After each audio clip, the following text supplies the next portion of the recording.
this video, I'm going to present you with a complete repertoire as black against one d4. Now, if you like to play safe, solid chess, trying to equalise passively with the black pieces, well, I suggest you ask for your money back, because what I'm proposing to you here is an extra sharp and double-edged new system known as the Clarendon Court. The opening has the big advantage of being practically unknown, so if you watch this video, you'll know more about it than almost anybody who hasn't. So what is the new Clarendon Court defence? After white opens with one d4, you attack the centre at once with c5, and if white presses on with 2 d5, black continues with the surprising move f5. It's not completely new. There is one small note on it in the 5-volume ECO, referring to a Russian game from 1971, which continued 3 knight c3, knight f6, 4 bishop g5, queen b6, 5 rook b1, d6, when after 6 knight h3, white got a big edge. My new idea is to play 5 h6 instead of 5 d6, so that if white takes the knight, then black can recapture with the queen and keep his pawn structure intact. This is the main line, which I'll be looking at in detail later. Apart from a couple of other games in the late 80s, that's about it theoretically, until my own game with Lev Albert from the New York Open in 1994 made it into Informer to 60. Since then, Russian Grandmaster Tukmakov has also used the system to defeat Laputin. One word of warning: with a brand new super sharp system starting on move 2, there's always going to be some danger. You can't have everything. Black can get a weakness on the e6 square, but I believe this to be quite manageable, and you should get plenty of counter chances. I've played the defence a number of times already in tournaments this year, and on every occasion I've gained time on the clock, and none of my opponents, including 2 Grandmasters, have been able to refute the opening. I've also analysed it at home, of course, and I'll be showing you plenty of original analysis as we go along. Incidentally, Fritz 3 has been unable to find anything wrong with it either. In fact, against Fritz, on a fast Pentium computer, I usually get completely winning positions out of the opening with black. I don't always win them, but that's another matter. After d4, c5 is the move I'm recommending. The most aggressive white reply is d5, which is almost certainly the critical move. And now we're already in the Clarendon Court. Black plays f5. There are 3 approaches that white can try when you play this opening. He can attempt to blast you off the board immediately with moves like e4 or even h4. There is the positional approach with g3, fianchettoing the king's bishop. And there is the sharpest and most critical line: 3 knight c3, knight f6, bishop g5. Finally, after c5, white does not have to advance the d-pawn. You have to be ready for passive moves like e3, c3, or knight f3, or for the slightly more aggressive e4, or even for d takes c5. But none of these moves pose a real threat, and I'll be giving you a fairly convincing way of dealing with them.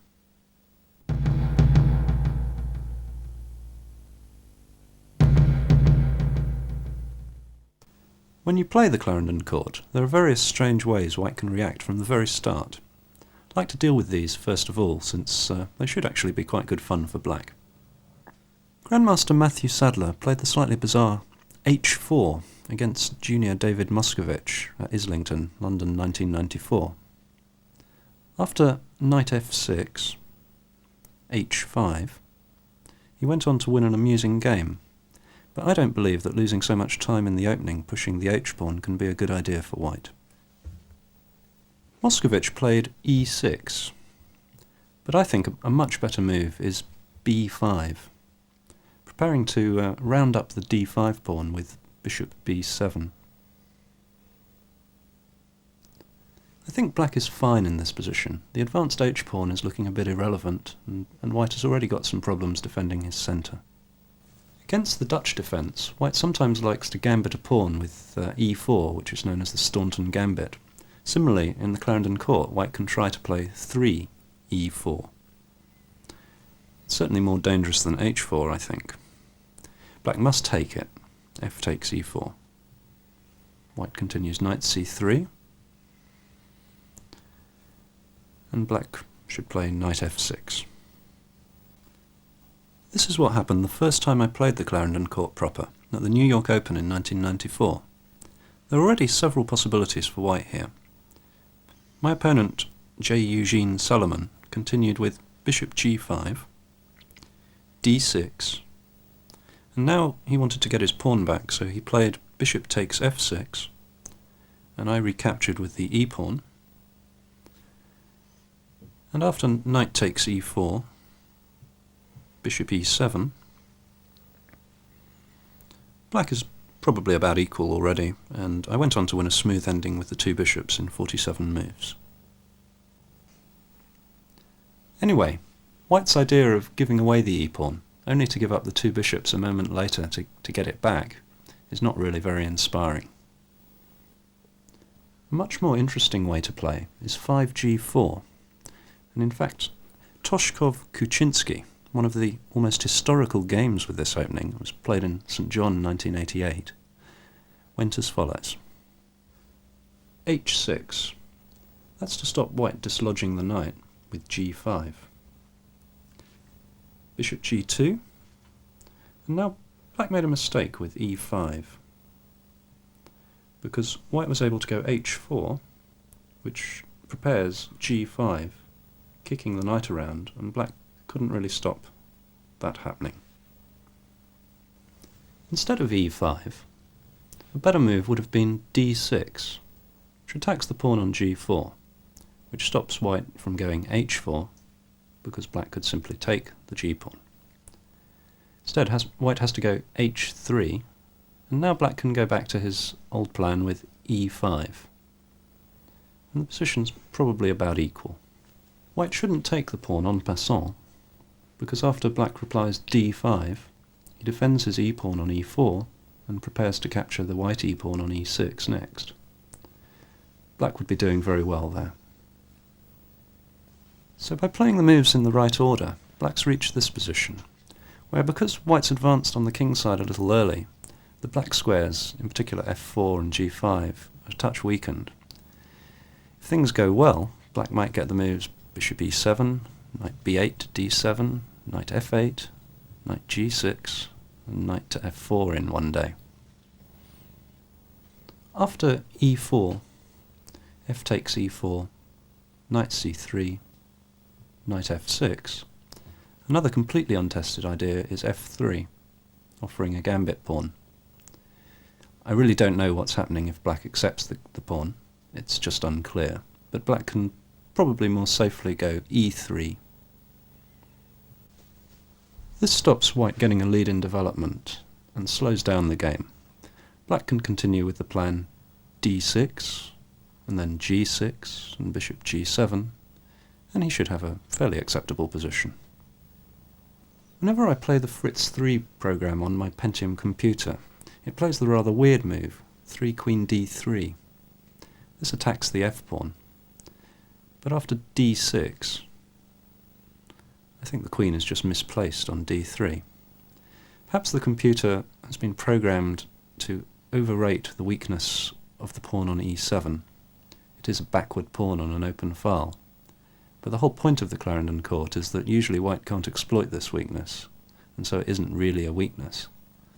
In some of my blitz games against the machine, Fritz has continued with the plan knight c3, bishop f4, fianchettoing the king's bishop with g3 and bishop g2, and then castling queenside.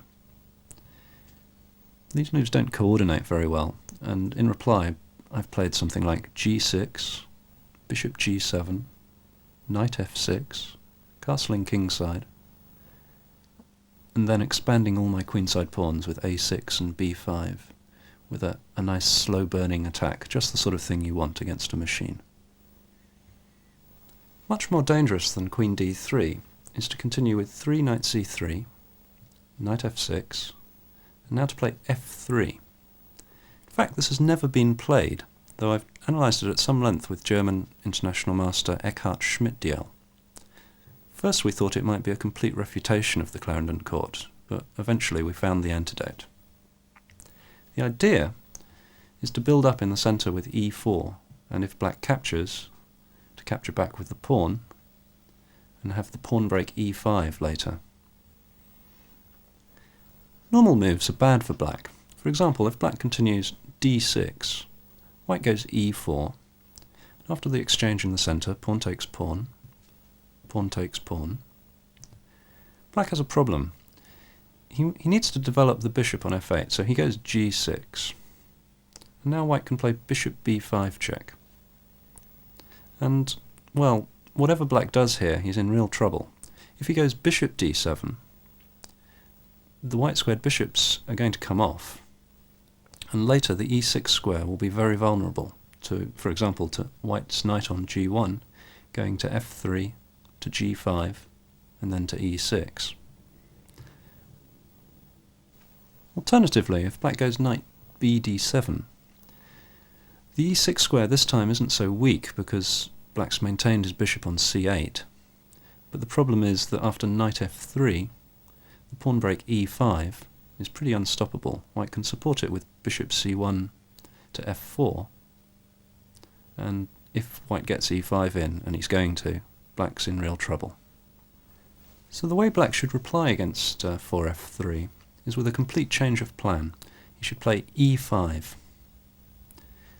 Now the first point is if white captures this pawn en passant, d takes e6 en passant, black doesn't take back, he plays the slightly surprising move d5. And shortly he'll take back the pawn on e6 with his bishop. And white's move f3 is looking very strange here. Black's got a pretty good game. After e5, white should play e4. Now, a normal looking move for black here is d6. This is actually a mistake. White can go bishop b5 check. And now, however you interpose on d7, there's a slight problem with the pawn on f5. Instead of d6, black should play, and I think he must play in fact, f4, gaining space on the king's side. White can counterattack with g3, and now black has two possibilities. One is to gambit a pawn with d6, white captures on f4, now black plays knight h5, preparing queen h4 check. White's best here is bishop b5 check, black plays knight d7, and now white can capture on e5 with the pawn. Black plays queen h4 check, white plays king f1, and now a mistake would be knight g3 check, when white would capture on g3, black captures on h1, and white plays e6, winning the knight on d7. Better is to play pawn takes pawn, when, although black's a pawn down after, say, queen e1, queen f6, he's got quite a good development. He wants to go bishop d6, castle kingside, a6, and the problem for white is his king on f1's not very good, and it's just a murky, difficult position with white a pawn up but black having quite good play. The other possibility is to play 6 knight h5, which doesn't gambit a pawn. Now the disadvantage of this is that white could try to play d6 himself before black does. After d6, black can take on g3, white could play queen d5 here, and black's got queen f6. And Fritz, certainly for one, reckons this position's fine for black. The conclusion from all this home analysis is that an early e4 by white, with or without f3, poses no serious threat to black. In fact, he has very good chances to get the advantage, although I don't want to make any really definitive judgment since the territory is so uncharted.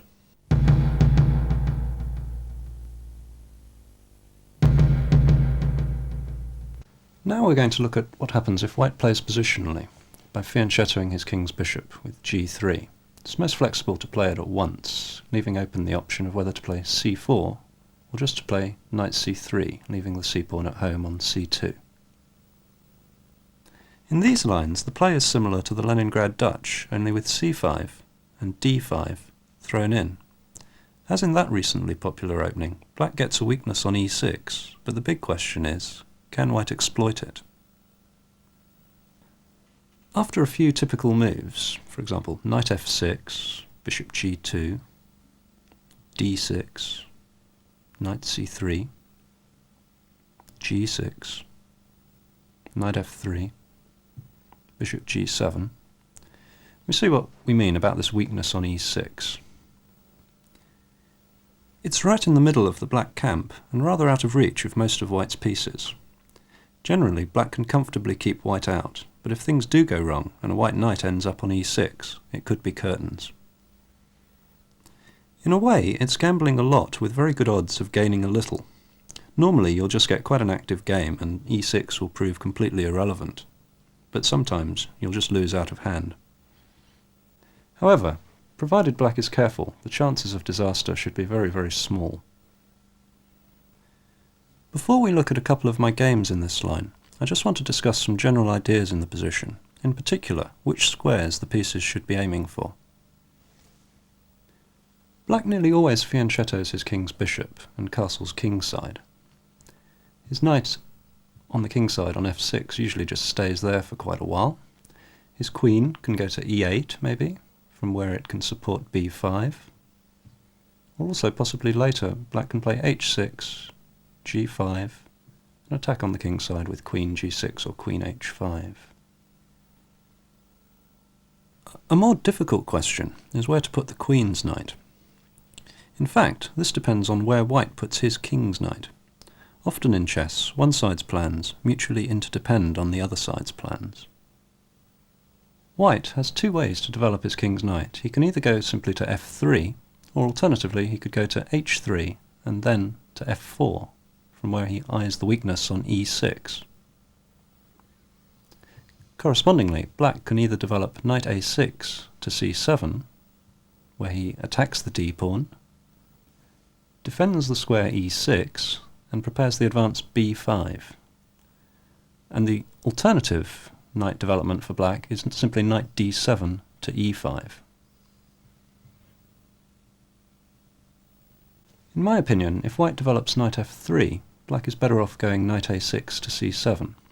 Partly this is because if the white knight is on f3, it prevents a black knight going to the e5 square. Also, the pawn on d5 is a little bit more of a target with the white bishop on g2 blocked by the knight on f3. Alternatively, if white develops his knight to h3 and f4, a black knight is much safer on the e5 square, so I think black should head knight d7 to e5, because white hasn't got the option of playing f2 to f4. Some care is needed with move order. Notice that after g3, d6, white could play knight h3 at once. And now, black should play knight d7 immediately, so as to meet knight f4 with knight e5. If, alternatively, black played, say, 4g6, white could play knight f4, and now black couldn't play knight d7 because it blocks the bishop on c8 and allows knight e6, and that's disaster for black. Normally, if anything white lands on the square e6, black simply wants to take it and then try and round up the pawn on e6 that results. What about white's plans in this position? I guess the main one is to break with e4. If white does play e4, black should never allow white to play e5 as well. He has to take on e4 first. Let me give you a few sample moves in this position. Bishop g2, knight f6, knight c3, g6, now white plays e4. Here, white isn't threatening e5 yet, so black can simply develop bishop g7.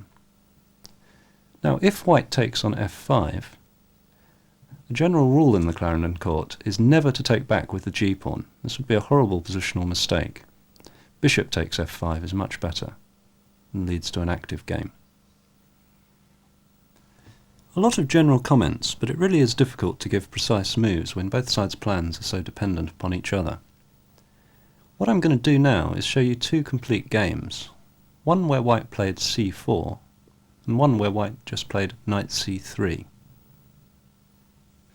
This, in fact, was the move chosen by candidate Grandmaster Keith Arkle in a game we played just yesterday, that is, the day before I recorded this video.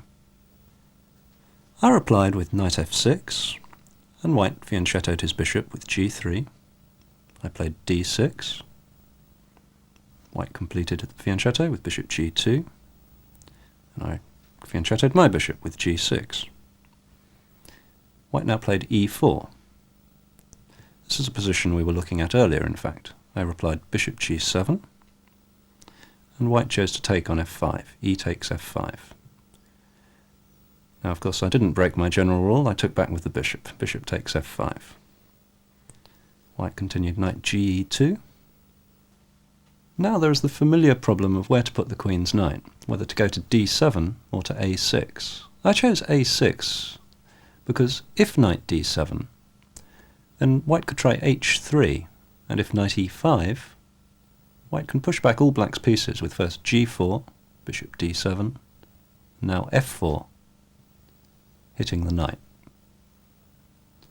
Now white was a bit worried about the possibility of knight b4 hitting the sensitive c2 point, so he played the move a3 to prevent this, but this gives black a little bit more time to continue with his plan of knight c7, which is what I played. White castled, and now I had a decision to make, whether just to castle or to exploit the opportunity to play b5. In fact, that's what I did, b5. White replied b4. Now this move prevents black's further expansion on the queen's side, and it also threatens to go b takes c5, d takes c5, d6, winning the exchange since the bishop on g2 hits the rook on a8, and the knight on c7 is attacked.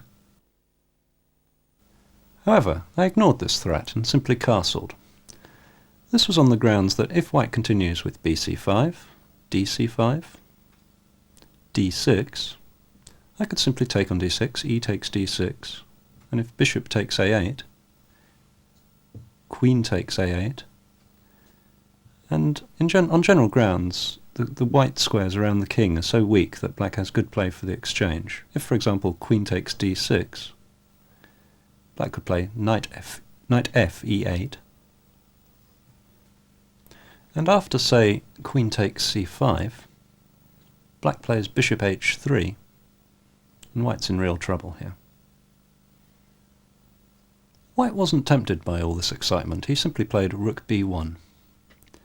And now black captured on b4, white recaptured with the pawn,